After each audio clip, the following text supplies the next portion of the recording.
word of the Lord. ngenda ennaku zino Mukama yateeka ekigambo ku mutima gwange. The Lord put his word on my heart. Kyogera ku mitima. About hearts. Ngambira akuliranye. Kwata ku mutima gwo. Touch on your heart. Gamba nti mutima gwange. And say, my heart.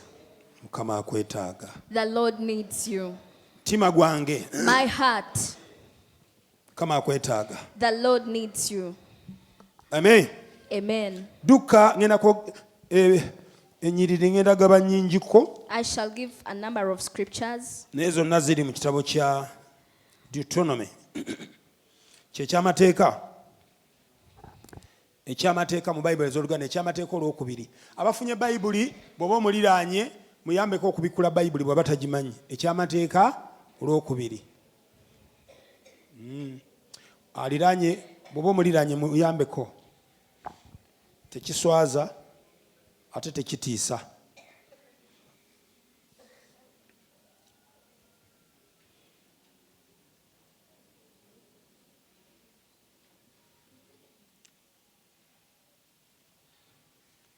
Ekyamateeka olwokubiri essula 4.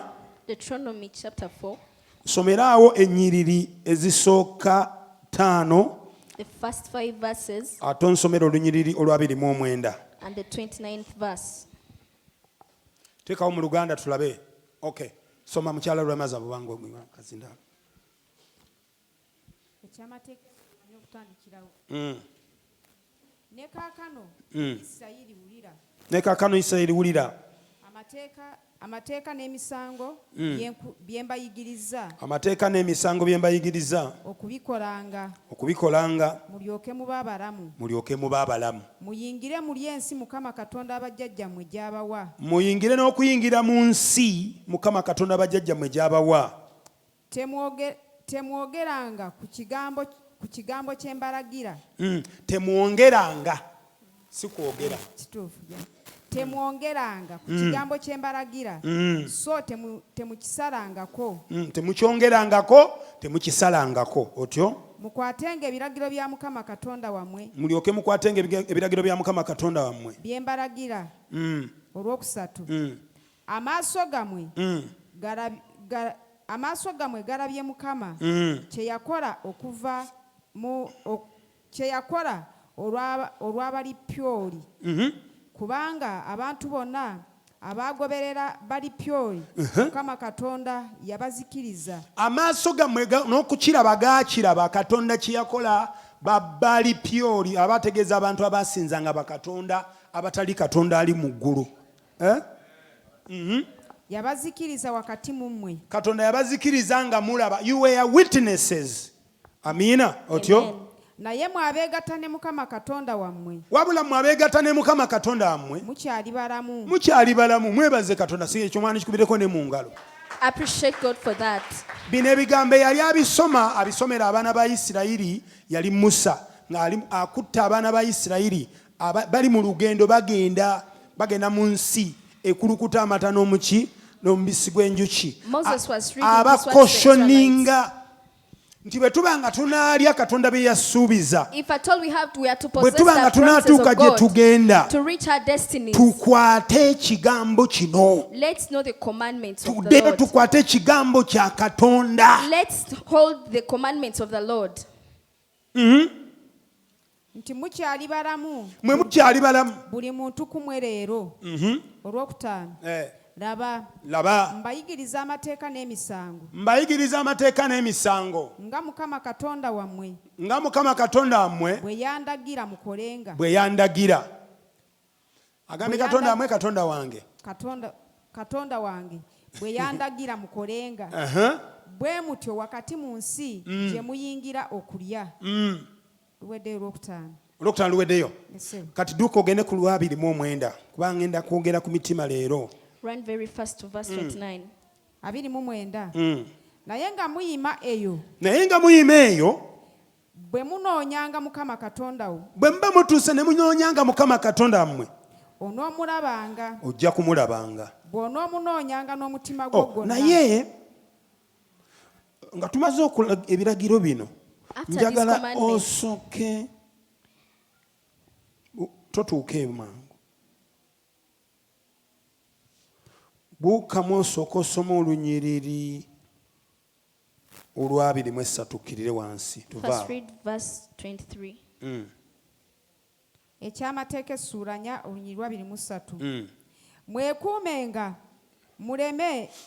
mwekuumenga bwe tuba tunaalya biri bye tusoose okusoma mu lunyiriri olusooka olwokubiri olwokusatu What we've read in the first kati 5 tugamba kati verses. mwekuumenga ogerewa muleme okwerabira endagaano ya Mukama Katonda wammwe mulemenga okwerabira endagaano ya Mukama Katonda wammwe Do not forget the covenant. gye yalagaana nammwe era ne mwekolera ekifaananyi ekyole ne mwekolera ebifaananyi ekyole nga kirina engeri y'ekintu kyonna Mukama Katonda wo kye yakugaana 24 kubanga Mukama Katonda wo gwe muliro ogwokya Katonda wa buggya waliwo omuntu ayali aŋŋamba Katonda ono Someone told me about God. kitegeeza yensibuko y'obujja It means God is the source of Katonda jealousy. omulamba lwaki aba n'obujja Why is God so envious? ekintu ekikwasa Katonda obujja What makes God envious? kwe kumujja mu kifo kye You're replacing him. n'oteekawo ekirala You replace him with something else. era na kino kiwulire Listen to this as buli lwe well. weesigama ku kintu ekirala Whenever you lean yourself against something else n'oteesigama ku nnannyini kyo and you don't lean to the owner, oba omukwasa obujja you make that person jealousy. kiringa nze wano It is like me. singa mba ne mwana wange ne mutabani wange mawejje ewaka If I told I have a son, Maweja at home, ng'alina mukwano gwe he has a friend, mukwano gwe ono nga alaga nti amwagala nnyo and the friend shows to love naye Maweja a nga lot. buli lwe ntuuka And whenever I come, omukwano gwo ne gubula you lose ne friendship. guboboya ne gudduka omwana musanze ne mukwano gwe I found him with his friend. naye ate nze bwe ntuuka But when I come back home n'atema and he disappears, bw'oba muzadde if you're a parent, omanya nti guno omukwano si mutuufu you just notice that friend is not a good one. aba akweka ki What is he hiding from you? bw'obanga he's a friend indeed Bwabanga mukwano ddala. yeah he's not only his friend Si mukwano gwe kyokka, but he's our friend naye ate mukwano gwaffe ffenna. nankubadde nga emboozi eflowinga n'ono However much they are flowing But their talina conversation mutawaana with the other, nange. he has no problem with me. kama yeebazibwe era mu Praise the abazadde Lord. abali wano bw'okirabanga And parents here, if you notice such, ng'omwana we alina mukwano gwe your son or daughter has a friend, naye mukwano gwe taba comfortable naawe but the friend is not comfortable with you, the parent, omanya nti oyo muyaaye just know that friend is not a good company. omanya nti talina results nnungi He has no good results. kirya tuwulire God is the consuming fire otyo 25 bw'onoozaalanga abaana n'abaana b'abaana era nga mumaze ebiro bingi mu nsi era nga mumaze okweyonoona ne mwekolera ekifaananyi ekyole nga kirina engeri y'ekintu kyonna ne mukola ekiri mu maaso ga Mukama Katonda wo ekibi okumusunguwaza mpita eggulu n'ensi okuba omujulirwa erimwe leero nga mulizikirira ddala If at all, mwawulira ebigambo biri you listen to the other bwe commandments. muba nga mwaliwo nga babyogera If you are there when they are being read, wakati mu lugendo amidst the journey, mwe ne mwekolerayo ebyammwe and you choose to do your ne own, muva ku Katonda oyo ali waggulu and you forsake the heavenly God, mbalayirira I swear unto you, mugenda kuzikirizibwa you shall be devoured. musa ayogera n'abaana ba Isirayiri Moses is speaking with the Israelites. nga bw'onoobeerawo n'otuuza abaana bo As you will sit down your children, n'obagamba abaana bange and you tell them, my children, guno omulembe mubi this is the evil generation. bw'onoogenda ng'amakubo go bwe gagutwala If you go by your own ways, oyinza obutadda you may not be alive. You may not come back.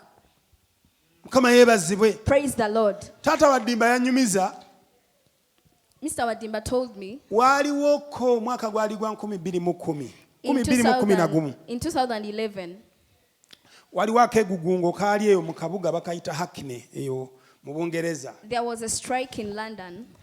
Tatadi mwabeera bayitawo Bethnal Green naye nga buliraanye kumpi few meters away. The city was neighbor to where Kati Mr. wagwawo was living. akeegugungo. There was a strike in that society. Abaana b'abaddugavu The children of the black people ne bakola okwekalakaasa had a riot ne baruutinga amaduuka. and they had a looting in Bamenya shops. amaduuka ne baluutinga buli kye baagala. They broke shops and Naye had nga taken baakola ekyo everything. baali bavubuka ba teenagers. Kati taata bw'awulira ekiguddewo n'agamba omwana we. When dad heard about what has occurred, he told his Omwana wa son, myaka 15. he was 15 years. N'amugamba mwana wange tofuluma mu nnyumba. My son, never leave this house. Owulira ebigenda mu maaso e Hakine naye togendayo. Never go out to see what is happening in Kati ate Hackney. alinga eyamubuulira obubuulizi nti waliwo ekigenda mu maaso. It is as if he was giving him a hint that there is something Omwana happening. n'afuluma ennyumba. The boy left the house Agenda alabe kiki kye bagaana. to see why are they rejecting him Bw'atuuka from yasangawo going. mikwano gye nga bo bamaze He okulootinga. found his friends already rooting. Baali balina Properties. chocolate gwe bali mu kulya just nga mu bye baluutinze. Can you imagine chocolate? They had chocolate among the Ne properties buno they had rooted. crisps. And even Nga bali mu kulya crisps. naye ne bamuwa n'alya. They gave him part to take. Kumbe kamera zibakwata. Yet CCTV cameras were capturing the Waayita footage. ennaku si nnyingi. Taata ali mu nju, Later on, as the dad was in the house, n'omulenzi ali mu nju, even his son, nga basirikale batuuse. policemen had already arrived Balina omuntu gwe banoonya. looking for someone. Nga omwana mu kufuluma, The son going bo out, tebaategeera. they never noticed Bo that he baamanya had nti gone kye out. baamugamba They thought they had told him yakikolerako. and did exactly. Abasajja ne bajja n'ebifaananyi. They came with footage. Do you know this younger man? Tiomanyi omuntu ono, N'atunula. he looked keenly.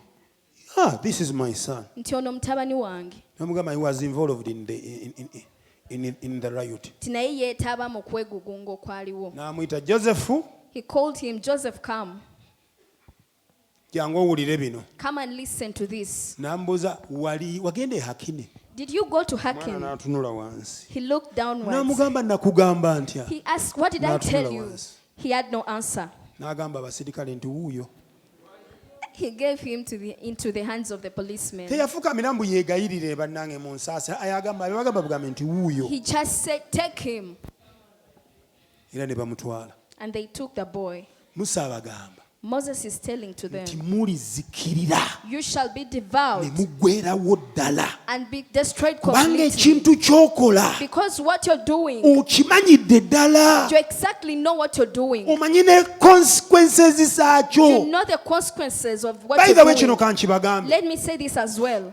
Katonda oyo tolaba nti asonyiwa. Don't you see God is a forgiving God? But the fruits over the results remains. Naye ebibala bijja kusigala. Gw'omeggana nabyo.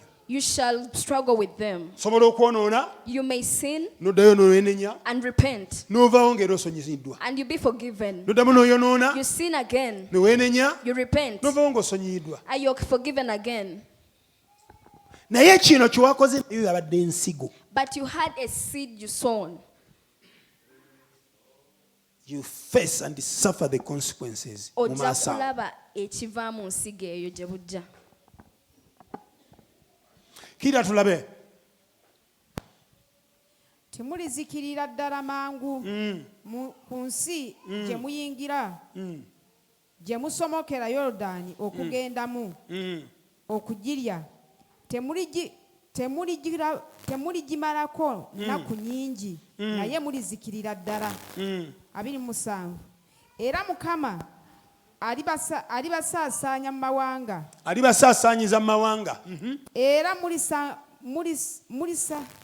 mulisigalawo batono mu bantu. Mukama gy'alibatwala ewala. 28 Era muliweerereza eyo bakatonda emirimu gy'emikono gy'abantu, emiti n'amayinja, ebitalaba newankubadde okuwulira. Omanyi bw'osaasaana When you're scattered n'ova ku kituufu, and you leave the eyo truth, gy'osaasaanidde the place where you're scattered in, ky'osanga eyo kye kikuwamba. you just entangled by what you find there. kyova olaba nga Nawomi ne mwami we bwe baasaasaana olw'enjala When Naaman, the husband, bwe scattered because baatuuka of mu nsi ya famine, Mowaabu when they reached Moab, batabani be maaso gaabwe gaalaba ebiwale by'omowaabu the sons of Naomi saw the era Moab ne daughters, bawasa ebiwale bimowaabu. and they married the Moabites. Kiringa kaakati kankuwa ekyokulabirako gwe Fred singa kakutanda n'ogamba ndi kati nsenguse Mr. Fred, if you decide to leave the place where you're Uganda living, ngikooye I'm n'ogenda tired of either Uganda. Tanzania You go to oba Tanzania Sudaani or in Sudan oba yonna yonna or any other place. n'ogenda n'abaana bo You go with your children. era tokyewalaawala omwana olukula When the child is grown, ng'omwana alabawo omudinka oba omunweri oba omuki ng'amukuleetera he will bring you such Omanyi lwaki? daughters Eyo of that gy'akulidde. land, because it is Eyo the land gye he has been yasaasaanira. raised. It is where the child was scattered from. kati agamba nti bajja kusangayo bakatonda ab'emiti bakatonda ab'amayinja bakatonda abatalaba abatawulira abatalya newankubadde okuwunyiriza era ekyo kigambe nti fire Fire. tekimbangako ekyo May it never happen to me. tekibanga ku baana bange I rebuke it against my children. era nange nneme okusaasaana. May I never be scattered. Bw'ova ku katonda osaasaana If you forsake God, you're ate scattered. tosaasaana wekka naye n'omulembe gwe gusaasaanye. Even your generation is scattered as well. Gamba mutima gwange Say, my heart, tovanga ku katonda never forsake the Lord. tovanga ku katonda Never forsake the oyo ali Lord, waggulu ennyo. the heavenly God. Kira tulabe 29 naye nga muyima eyo naye nga muyeeyo bwe munaanoonyanga bwe munaanoonyanga Mukama Katonda wammwe onoomulabanga bw'onoonoonyanga Mukama Katonda wo onoomulabanga bw'onoomunoonyanga n'omutima gwo gwonna n'obulamu bwo bwonna n'omutima gwo gwonna. You seek the Lord with all of your heart. olwaliro nagenda kwogera ku mitima. I said I'm going to speak about the heart. Ekintu kyonna ky'okola Whatsoever thing you're doing, okikoze n'omutima and you do it wholeheartedly, ogenda kulaba results zaakyo. you shall see the results from it. Ekintu kyonna ky'okola Whatsoever thing you do n'omutima gwo with gwonna the whole of your heart, bassebo ne bannyabo ladies and gentlemen, ogenda kulaba ekikivaamu. you shall see the results. Kati Katonda ayagala nnyo abantu abamunoonya n'omutima gwabwe. The Lord desires for people seeking Him with the whole of their Emitima heart. ffe abaana b'abantu tesobola giraba. We cannot see our hearts as the human, Naye Katonda alaba omutima. but God sees the heart. Tolaba nga mutudde wano? Don't you see that you're seated here? Katonda alaba omutima ogwebase. God is seeing a heart that is asleep. Alaba omutima oguli emitiana kati. A heart in Mitiana now, yet Alaba you're omutima here. oguli mu kkanisa. A heart in church present Alaba today. omutima ogwazze nga guli kwalaali ku kituufu. A true heart that came to seek Him. Kulaba. Ate alaba omutima kati oguli ku appointment. Even the heart on the appointment right now. Nga wavudde ewaka n'oga nti Jole nnyinza mulabira ku kyaki. You came from your home with an Era intention bwe to mba see Jolly. sigenze ku kyaki. If at all I don't go to church, Poza ate next Sunday. Sunday jare njo kulaba Jolly. Naye kangende omwana oyo saagala mmaleko wiiki nga simulabye. I don't want to spend a week without seeing her. Era Let me nga go. kootudde wano. You're seated here. Eno okubayo limu. Abiri gakola bukozi bwe gato. You look one eyes to the Achali. pulpit and the two eyes to her. And you're like, she's still around. Yeah. Nange kyandiko. Kyali kimbaddeko sigumu. It has never happened to me, not once. Nga ngenze oba ngenze kansanga naye nga navudde waka nga njakulaba Pastor Chiwewezi. I came out of my home to Kansanga to see Pastor Chiwewezi. N'otuuka. You reached to Kansanga. Kale ne bakutuuza kumpimpi awo naye nga waliwo abantu abalanga bana. And they make you sit next to 4 people. Ensonga gy'omwagaza yeetaaga nga tewali na muntu alaba. You only need to see him, the two of you. N'otuula naye ng'omubuulizi ng'olaba gy'abatwala mukyalina essaawa endala nnamba. And you get rid of hearing the Kati gospel in nganze the omutima church. gwange teguli wano. My heart was not about the Guli kwono. preaching. It was about Pastor Era we Chiwewezi. bamusitulira. The moment he's arisen, Nange wenkola ki? I just follow him. Naye nga muli eyo gye mwasaasaanira When you're there in the land where bwe you're scattered, munaanoonyanga mukama katonda wammwe when you seek the Lord your God n'omutima gwammwe gwonna with the whole of your heart n'obulamu bwammwe bwonna and all of your spirit, do you know why? olwo muba muddayo mu bisuubizo bye twasoose You go back to the previous promises we saw. bw'otoli munoonya Whenever you don't seek the Lord, tusobola okukoma ku kubiwulira obuwulizi you will just only end on ne listening tutabiyingiramu and you don't see the promises. ng'okimanyidde ddala nti katonda ayamba You know it very right, God helps. naye ng'oli bweru omutima guli walala And your out, your heart is mutima about gulunduga mutima gutundugira Your heart pumps about naye other things. ng'okiwulira ng'owakisoma n'okisoma You've ever read about it.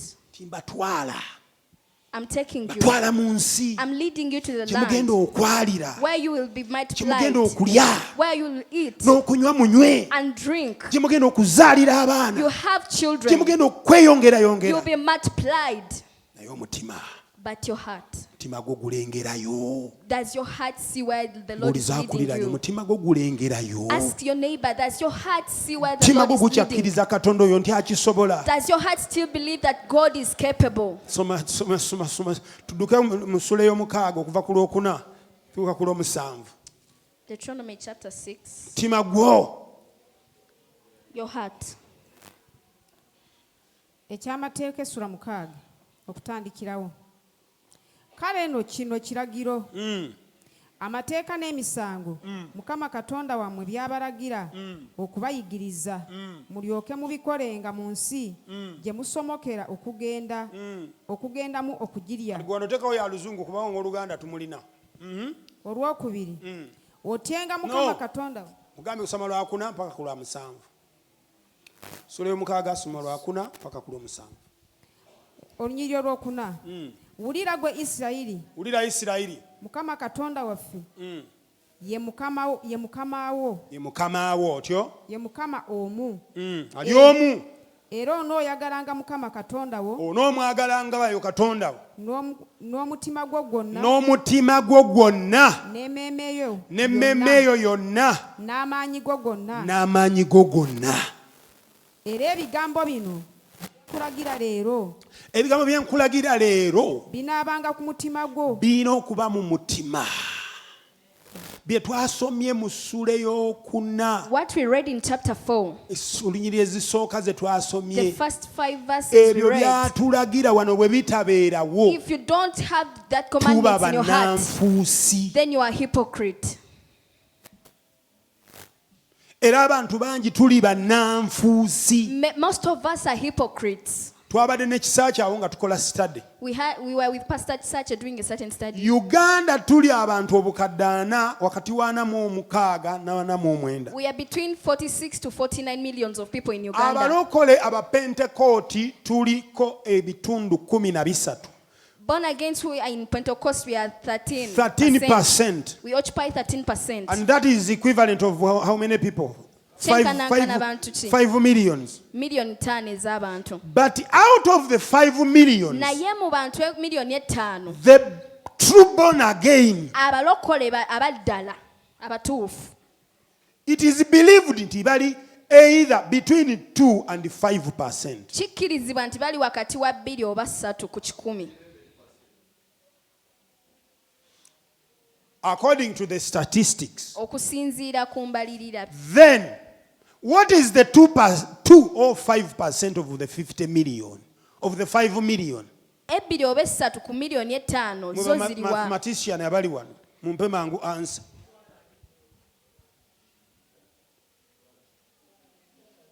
Out of 5 million. Wakati mu miliyoni 5. It is believed in the true born again. Kikkirizibwa nti abalokole abaddala abatuufu.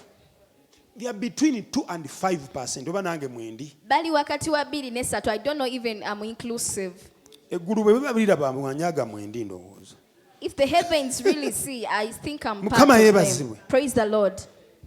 The rest, they are churchianity. Abalala bo bajja buzzi mu kanisa. The rest. Abasigadde. Tuveeyo eyo. And these words which I command you this day shall be in your heart. olwaleero bibeere mu mutima gwammwe. Emitima gyaffe gikomewo. Let our hearts be restored. Ngambira akuliraanye. Say to your neighbor, Omutima gwo gukomewo eri Katonda. let your heart be restored before the Lord. Katonda tannabulwa bye twetaaga. The Lord is not empty of what we need.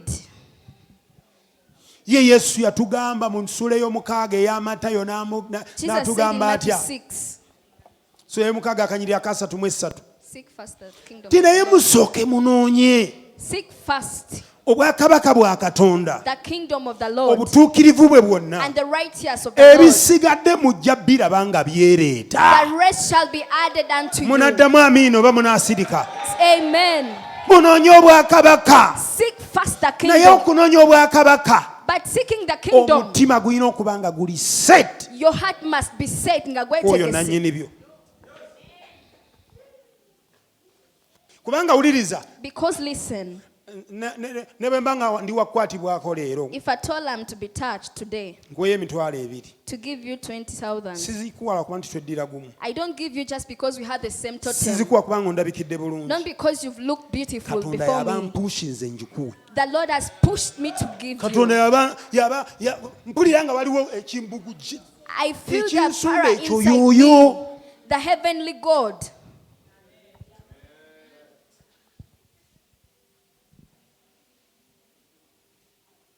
kumi na bbiri. Deuteronomy chapter 10 verse 12.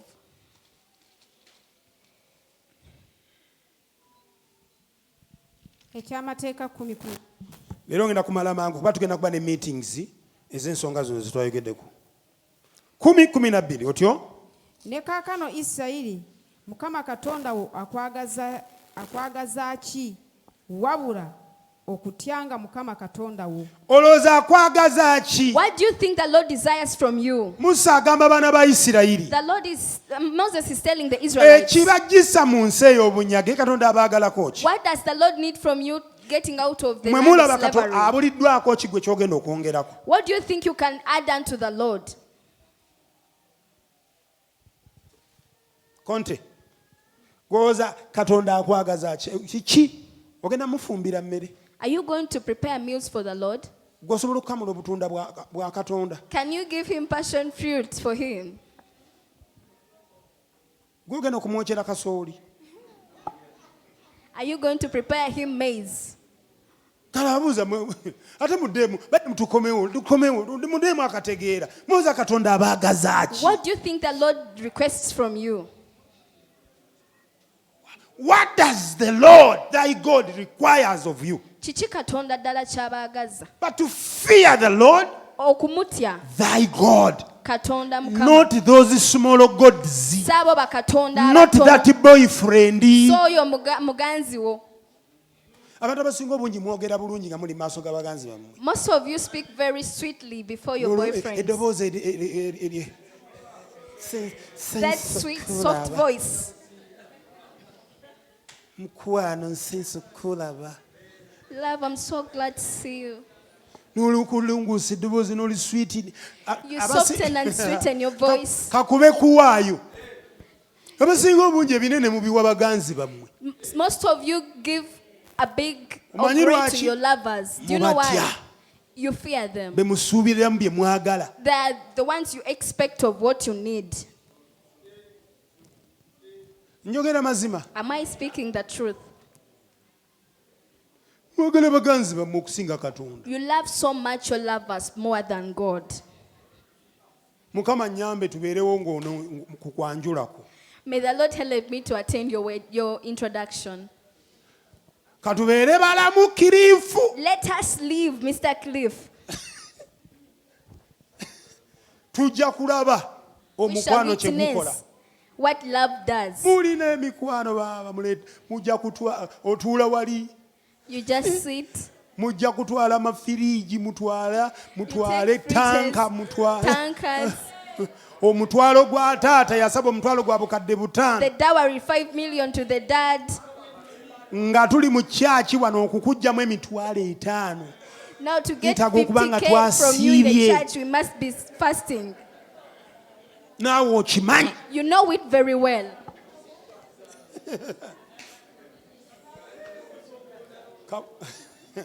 Sikubalangira, sibalangira, naye twogera I'm mazima. not condemning you, but I'm speaking the truth. Kati gwoloza Katonda akwagaza ki? What do you think the Lord requires of you? Essimu ya muganzi wo ogiteekako emitwalo 2. Olabye nti oli wakabi. 2 ogaleeta wano. To bring 200,000 here. You'd rather put it in your lover. Temunjogerako nti nabajjiridde, tuddeyo wali. Let's go back to the gospel. What do you think? Think about it. Katonda akwagaza ki batalingaya? What does the Lord require from you? G'omutwalira amata ganywa.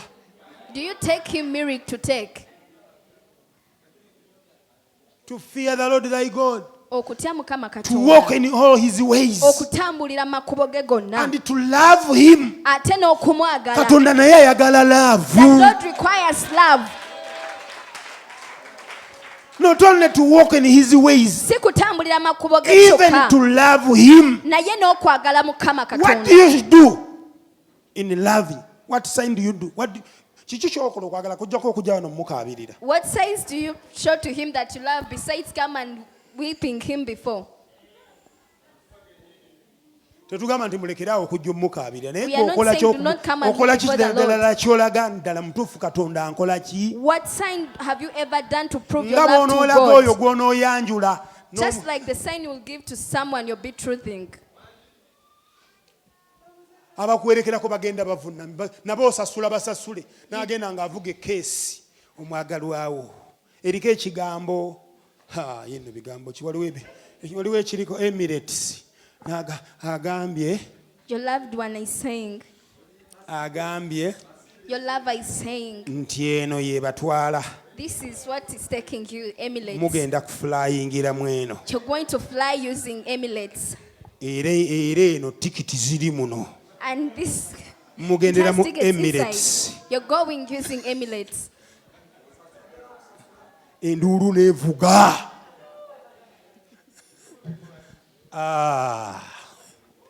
Even God requires you to love him. Ne Mukama ayagala gwe omwagale. Mbuuliza akuliraanye. Ask your neighbor. Kasooka nseeno ebaawo. Ever since the earth, Kiki kye wali okoze what have you ever done ekiraga omukwano gwo ne Katonda? to prove your love to God? Mubuuze nze nkulagidde. Ask your neighbor, I've commanded you.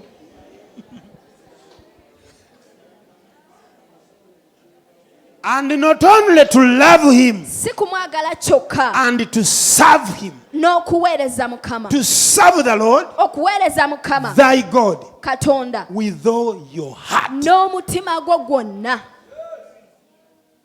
There are people who are serving God Abantu abamu muweereza Mukama on conditions. ku bukwakulizo.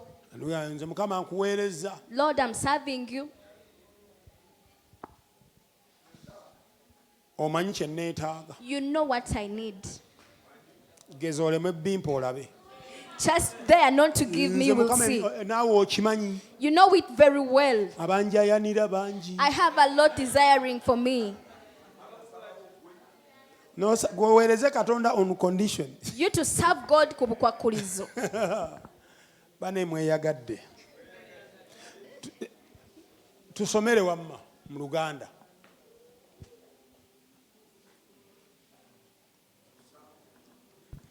Ekyamateeka 10:12. Ne kaakano gwe Isirayiri, Mukama Katonda wo akwagaza ki? Wabula okutyanga Mukama Katonda wo, okutambuliranga mu makubo ge gonna, n'okumwagalanga, n'okumuweereza Mukama Katonda wo n'omutima gwo gwonna n'emmeeme eyo yonna. Buno bunootinge. Note this. Okumutya. Fear the Lord. Gamba ekyo kimu. That is one. Okutambulira mu makubo ge. To walk in all of his ways. Bimeka. Second one. Okumwagala. To love thy God. Bimeka. Point 3. N'okumuweereza. And to serve thy God. Ate mu abafumba bali wano ebyo byonna mubikola. And married people who are here, you do all of that. Abafumba bali wano byonna. Married people who are here, you do all of that. Good alina waatira alina areas nga mukyala wa mutya. There are areas where Mr. Nsubuga Era fears the wife. yakugamba. And he's telling you, he tells you to be silent. Madamu mwali. My wife is inside. Please be silent. Madamu. My wife is inside. Kabo kabonero ka kumutya. It is a sign of fear. Akola okukola byayagala. To walk in his ways. Okutambulira mu makubo ga Mukama. Akimanyi madamu sawa mekazi amwagala ewaka. You know the time your wife needs at madamu home. byayagala ayogere. Akimanyi. Alina waakoma. You know your limits. Era yamanyi engeri gy'amwagalamu. And you know the way you love your wife. Nakali amaggwa ke kamanyi be kagakyusa. N'okumuweereza. And even serving the wife. Bino byonna mmwe abafumba bali wano ebyo byonna Katonda byayagala. Ate muli balungi nnyo bikola ewaka naye wano bwe tutuuka wano. Married people, you're so good to perform all the 4 points at your places. Chovola, we have many beggars in the house of God. Chovola, we have There are people who come to the church not to serve, not to love, but to beg from Him. Banji bajja mu nyumba ya Mukama si kuweereza naye kumusabiriza. Tuveewaawo. Oyinza hata omusumba n'otokoze bulungi nedda. Kubuulira mazima. I'm telling you the truth. Kiriya kwe 13.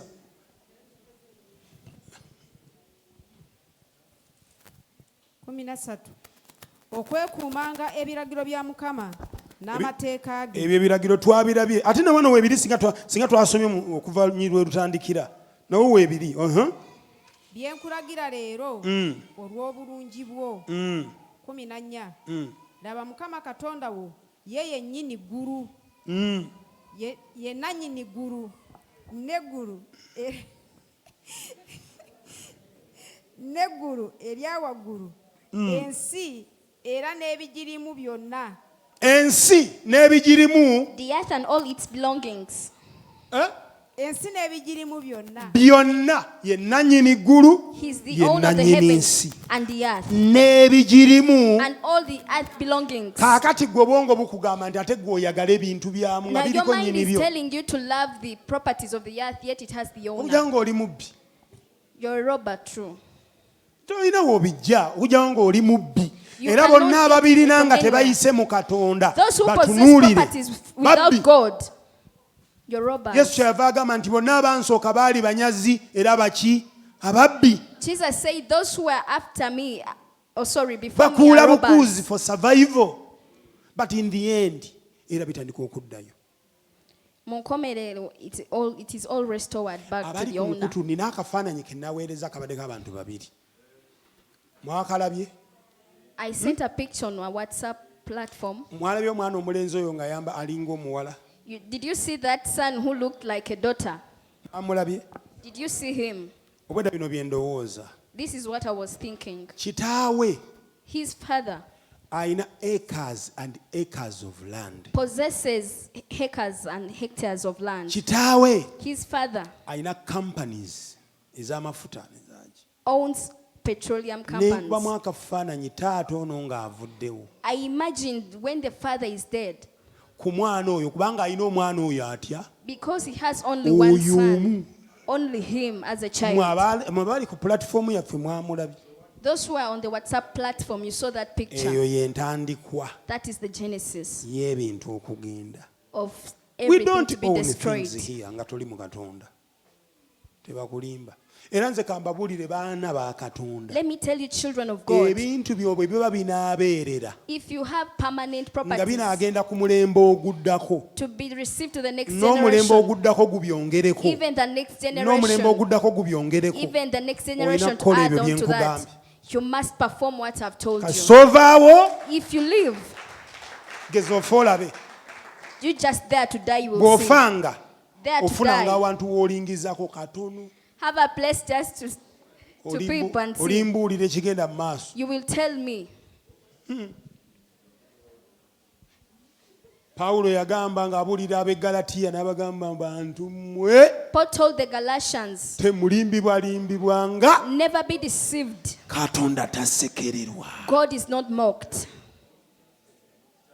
Pawulo yali abuulirira Galatiya Paul told the Galatians mu ssula y'omukaaga akanyiri ka 7 in chapter 6 verse 7, Katonda temulimbibwalimbibwanga, omuntu yenna takulimbanga. never be deceived. Katonda tasekererwa, God is not mocked. kubanga omuntu yenna Because to every person, kyonna ky'asiga whatsoever, oba ddi, it's matter of time.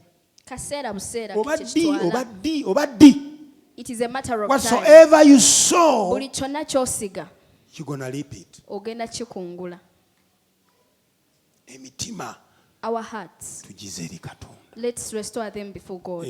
Yali tutaddewo dda, tuddeyo feri gye tubaddeyo. That was a by the way.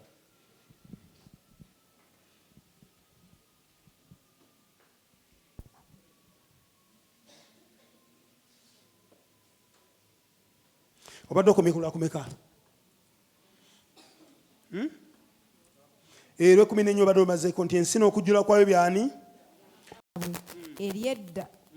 Eryaddawo yemwe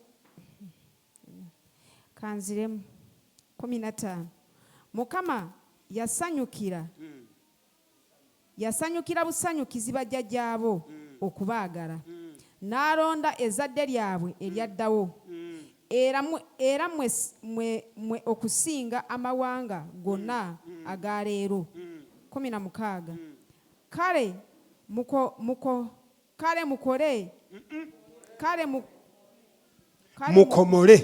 mukomole ekikuta ky'omutima gwammwe. Mukomole ekikuta. Therefore circumcise the foreskin of your heart and be stiff-necked no longer. This is my key verse mu ssuula eno ey'ekkumi.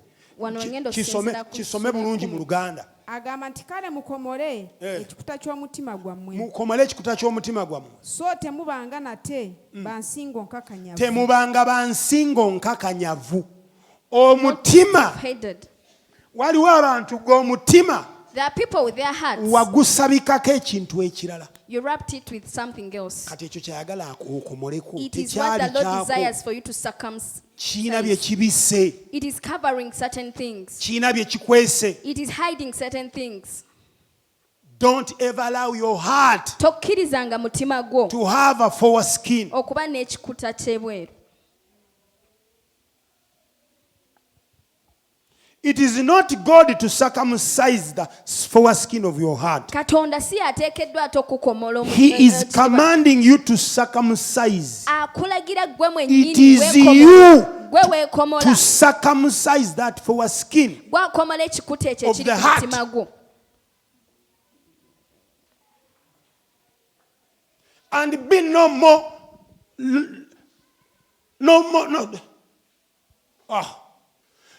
and be no more stiff-necked. Ate temukakanyazanga nsingo zammwe. Edda nabagamba nalokokako ku crusade. I told you I was saved on a certain crusade. Crusade. Ne bayita abalokose ne bamuwanika emikono n'empanika. They welcomed those who want to receive Christ and I raised my hand. Kati ngenda okulaba abawanise emikono bajja batukuŋŋaanya. And I saw they were gathering us, those who have risen up their hand. Mukono n'engussa. I put my hand down. Kumbe baali bandabye edda. Yet they had noticed me already. Ngenda okulaba nga bulaza ntuuseeko. I saw a brother coming towards me. Amannya go gwani. What is your name? Amannya gange. My name? Obongo bungamba bagenda gasoma wali. My mind told me that my names are going to be read on the pulpit. Balangirire wali ku Stella wembeera mbulu Wanyaga wona alokose. To declare at Stella where I'm living that I've received Christ. Nengamba And I said no. Amannya go akutte ekitabo. He had a book. Amannya gange. My names. Amannya gannemu okubawa. I failed to give them my names. Era ne magaawo kana I looked around and I escaped.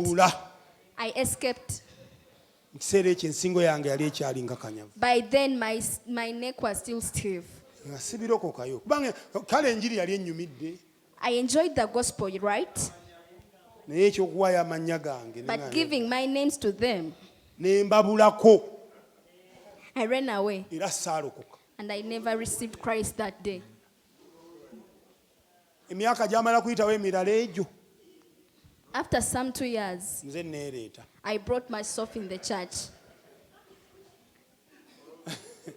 nengukomola gamba And n'agukola I atya circumcised my heart. omutima olina ogukomola You agambira have to akulira circumcise your heart. komola omutima Tell your neighbor, circumcise your heart. tunuulira ekikuta ekyo ekikutte ku mutima gwo Look kibisse at that foreskin covering your heart. kikavalinze Kibisse omutima gwo. omutima gwo tegunnajjayo mazima Your heart is still not revealing the oli truth. kirala You are another person, olaga kirala and then you're showing outside Oli another kirala, person. You're really another person naye olaga inside, kirala but you're proving something else olaga nti outside. olina simayiro You show your smile naye oli outwards, mutemu nnyo nnyo nnyo but you're a murderer inside.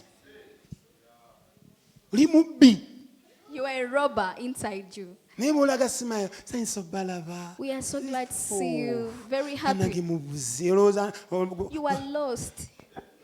kuyaniriza olowooza gwe baaniriza olowooza nti banaakuwa ne kyayi tojja kumunywayo ajja kumwongerayo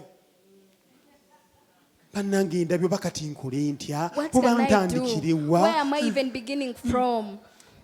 kati ojjukira okumuwa ebyokulya ng'ate asiibula You just recall to leka give naawe things when he's ogenze leaving. tolidde kantu You've left without having anything. banaye naye kinkoze bubi naye nga It is okuva really not obwedda good. mwakanyumya eddakiika asatu obwedde okola ki Yet you've conversed for 30 minutes. What were you doing by that time? era olumala okusibula naga bannange omuntu alabye n'abantu abatatereera After you're like, what is happening to bazunga bava mu kkubo balinga olumbe people? They keep on moving as if they are balinga sickness. covid You name people COVID. circumcise Komola the foreskin ekikuta eky'omutima of your gwo. heart kikomole gamba Circumcise akulira your nkulagidde bw'otoogukomole leero If you don't circumcise your heart today, kale tusembyeyo olunyiriri tugende mu ssula eyasatu Deuteronomy chapter 30. naye wano tetumazeeyo ne kale sokoddeyo wali we tubadde okomye ku lwa 16 17 18 mpaka ku lwa 22 17 kubanga mukama katonda wammwe ye katonda w'abakatonda era mukama w'abaami katonda w'eggulu ow'amaanyi era bakatonda abemukuliriza All the ate gods you katonda oyo ye believe, katonda waabwe the heavenly God is the God above. abayindi balina bakatonda bunyonyi Indians balina have bakatonda Wooden misota gods, snakes, bakatonda miti trees as their katonda gods, nte cows as katonda their njuba gods, the sun, katonda the moon, biyenje even cockroaches, katonda sente even money, katonda bibumbe idols, katonda nviiri their hair is katonda God. mmese bakatonda rats. naye ng'ate katonda oyo agambye nti nze katonda waabo bakatonda bonna He bemuluwa says, I'm the God of gods. boyfriend gw'osuubiramu akakadde Your boyfriend whom you expect 1 million ennyo ye from, katonda we the God above is his God also. kati ate gwe n'omulaba nga katonda And you see your boyfriend as your God. bwakukubira essimu naga nja kulabako ku sande If he calls asking for a visitation day ku sande saawa 4 on Sunday 10 a.m., ate olwo saavisi tuba tukyakulabye katonda ajja you don't even attend service because your God is coming to visit. anti yajja n'akakadde Because he's coming with 1 million ate wano shillings. oba okyalabise You don't even attend church service. olina kulinda katonda oli You have to wait for your bw'aba God, your akutumizza boyfriend. If he calls for you, tusisinkane mu sojovalo let's meet in Sojovaro, saawa 4 10 a.m. ku sande lwesande nina lwokubanga nkeera busya It is only Sunday I have for you because the next day I'm leaving gwe to kenyini ne Busia. weegamba You said to yourself, saba olulala I will pray the next Sunday. kamala ogenda okusinkana katonda Let wange me go and meet my own God. katonda girlfriend katonda Your suga mami girlfriend, your sugar mom is your God. bonna bakatonda They are all bintu gods. bingi byaliawo dda katonda A lot of things replaced the big God. tukomaawo duuka genda ku ssula eyasatu tusonyewo ennyiriri ntonotono tusabe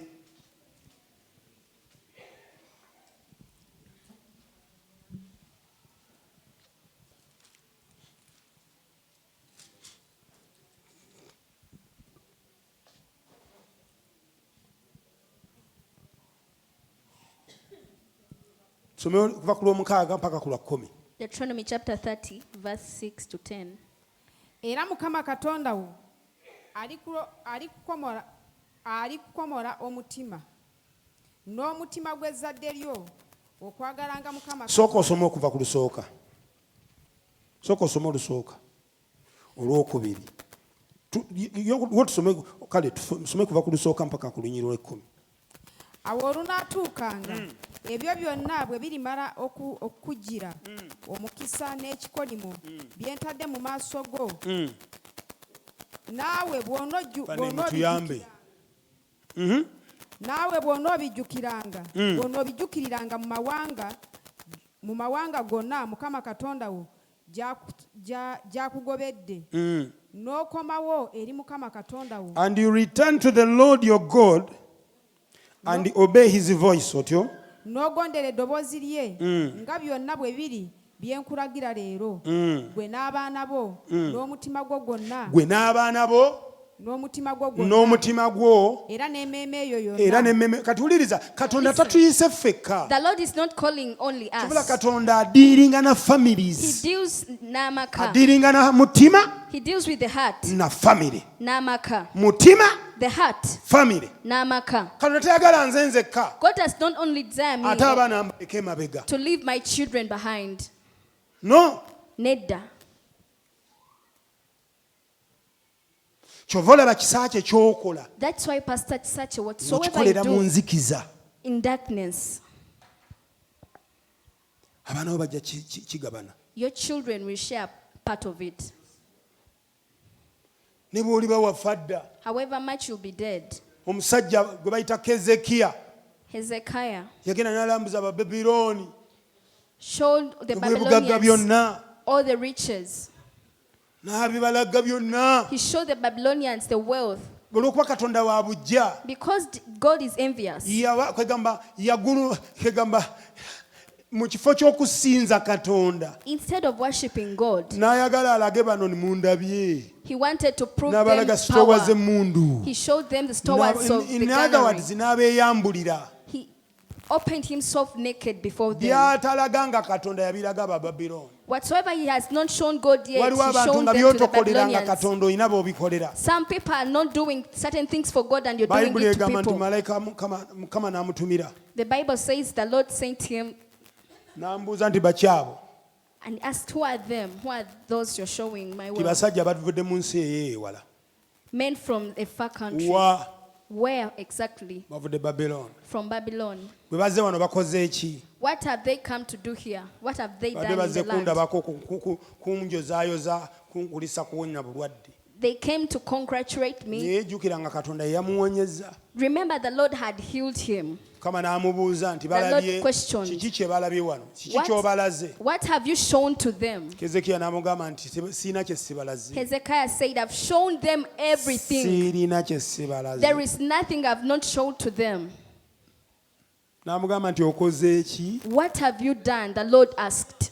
Nti mbibalaze. I have shown them everything. N'amugamba nga bwe babirabye bwe batyo. He told him, as they have seen everything, Mulembe gwo gwonna bagenze nagwo. they have taken your generation along with Mugamba them. nti n'abamu ku bazzukulu bo Even some of your descendants, bagenda kubatwala e Babulooni. they will be in captivity in Babylon.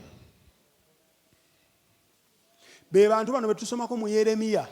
There are some people we read in Jeremiah. Baali bameka kubanga be tulabamu abalinga the key, the popular, the common names tulaba Daniel, Amanya ge tusinga okumanya is Daniel, Shadrach, Mesaki, Meshach. naye baali bangi. Genda osoma Yeremiya 29. Read Jeremiah 20. Baali bayitirivu There were a number. naye olwabatuuse eri When they reached in Babylon, bonna ne babalaawa. they were all circumcised. Kyali kitegeeza ki? What did it mean? Kubateekako kkomo. To have a limit to No them. multiplication anymore. Teri kweyongerako nate. Naye eri baali babigamba Kezekiya. They told Hezekiah all of that. Yabitwala lightly. N'abitwala so not Era serious. yagamba Katonda, He said to the Lord, ebyo bwe biba byakubaawo if that is to happen, kasa bitabaawo mu mulembe gwange. if it does not happen in my generation, Oba biribaawo bibeerewo. whether it will happen, I don't care. Naye kasa bitabaawo mu mulembe gwange. If at all they not happen in my I don't generation, mind. nze I sifaayo don't care. era sifiirayo ddala. Let it happen. Leka bibeewo. As long as it is not in my days. Kasita kiba nga tekiri mu nnaku zange. Kankubuuze gwe atudde wa. Let me ask you, By'okola what you do, your actions, birina impact ku mulembe oguddako. do they have an impact to the next generation? Twasulanga ku nnyumba za Stanley awo ku Stella. We used to rent at Stanley's house in Stella. Nga Stanley ayinza okuzimba eruumu. Stanley could build a room of a house N'akozesa ensawo ya seminti emu. with one bag of cement. N'azimba luumu neggwa. And even the room is done, Ensawo ya completed seminti etya. with one bag of cement. N'agikubako ne pulasita. Ate nkulimbe. Kuva dda seminti gwe bawa kilo 5. A bag of cement Naye weighs 50 wamugambanga kilograms. nti muzeeyi. Whenever you could tell him, old man, Eno ennyumba tejja kuwangaala. this house will not long last, Ng'akugamba. he could reply, Ntunuulira. look at me keenly. Nze nkyayinayo bbanga ki? How long am I staying or living? Nze nkyayinayo bbanga ki? How long am I still Era living? ennyumba zaffe ze twasulangamu wa Stanley. The house we used to rent at Stanley, Bwekyusanga bwekyusa bw'oti. you could only change yourself N'owulira ebikuyiikira. and you feel cement falling. Nze kaluumu akange ako nali nakasabika ebipapula bino ebya munno. I covered my room with, Naye era bwe neekyusanga Newspapers. ng'obiwulira muli. you could feel something's falling. Kati bw'oyite wa Stanley ennyumba zonna abaana bagenda baziggyawo. When you pass that Zonna place eza again, taata all waabwe. houses are Taata ze vanished. yazimba. The father's Bo kati be houses, bazimba ennyumba. they are now constructing Naye their own taata houses. yakyogera. But dad spoke it. Ye kyakola kikoma ku mulembe He's gwe. only doing his things in the generation of Mbuuliza him. akuliraanye. Ask your neighbor. Ebibeewo bitwala ku mulembe ki? Where are you? Which generation are you taking your actions to? If you live a pure life, Bw'oba otambula obulamu obulungi, your daughter, muwala wo, your son mutabani will wo, live a pure life. ajja kubeera mu bulamu If you obulungi. serve God today, Bw'oweereza your Katonda daughter, leero, your muwala son wo, will serve God. mutabani wali If you waweereza love Mukama. God Bw'oyagala with all your Katonda heart, n'omutima gwo your gwonna, descendants will love God. abaana bo banaakuddiramu balagale If you Katonda. run away from Him, Bw'odduka okuva Katonda, mujja kubanga ono omwana gwe mwalabye. you'll be like this child you saw. Kama yebazibwe. Praise the Lord. Twali tusekula kumeka? Olwokusatu lugamba lutya? Mukama Katonda wo n'alyoka akyusa okunyagibwa kwo n'akusaasira n'akomawo Okukyusa akukyusa okoze otya? komyewo If you return Bw'okomawo to the Lord, eri Mukama your God, Katonda, and you obey His voice n'ogondera eddoboozi lye, according to all that I commanded you today, okusinziira ku bye nkulagidde you leero, and your children, gwe n'abaana bo with all your heart n'omutima gwo gwonna and with all your soul, n'emmeeme yo yonna, that the Lord your God will bring you back Mukama Katonda w'alikuzza from captivity. okuva mu busibe. Agenda kukuzza okuva mu busibe. The Lord will restore you from Singa captivity okomawo. if you come back, if you N'omutima return gwo. with the whole of your heart. Katonda anoonya emitima egimenyese. The Lord is seeking for repentant Anoonya hearts. emitima egimaliridde okumuweereza. He's looking for hearts ready Abantu to serve abamutulinga Him. batambula ne Mukama. Most of you are like you're moving with Naye God, nga tuli mu bujeemu. but you're in disobedience Wano waliwo totally. abantu nga Mukama yakuyita dda. Some of you are here. The Lord called you already. Yakuyita omuweereze. He called you to serve Him. Oli mulungi nnyo. You're so good and Oleeta ekimu beautiful. eky'ekkumi. You offering the Oli tithe. mulungi nnyo. You're so good. Bwe babawo ekimu oli obiwaayo biwaayo. You Oli offering. mulungi nnyo. You're so good. Olinga awulira wano. As if you're obeying Naye nga here, Katonda wamujeemera. yet you disobeyed the Lord. Katonda agamba Yona. The Lord Kigende says to Nineeve. Jonah, go to Nineveh. Genda ludda wa? Go to Nineveh. Yona agamba. Jonah says, Ne Talusisi wali aboonoonyi. even Tarsus has sinners. Anti ekintwala Nineeve kubuulira. What takes me to Nineveh is preaching. Right? Si kubuulira njiri. Isn't it not preaching the gospel? Nze nga bwe ndaba. As to me, according to Ne me, Talusisi wali aboonoonyi. even in Tarsus, they are sinners. n'agenda Talusiisi. And he went to Tarsus. Ekibuzo kiri nti yatuuka e Talusiisi. The question is, did he reach in Tarsus? Mbuuza nange I'm also asking, ekkubo ly'okutte that route mumbuulize you're taking, onootuuka will you reach your destiny? okakasa Are ddala you sure? eryo ekkubo ly'okutta otuuka. The route you're taking, are you going to reach your destiny?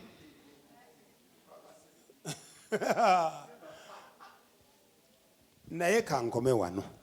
Let me finish from here. Mukama abampeera omukisa. May the Lord bless.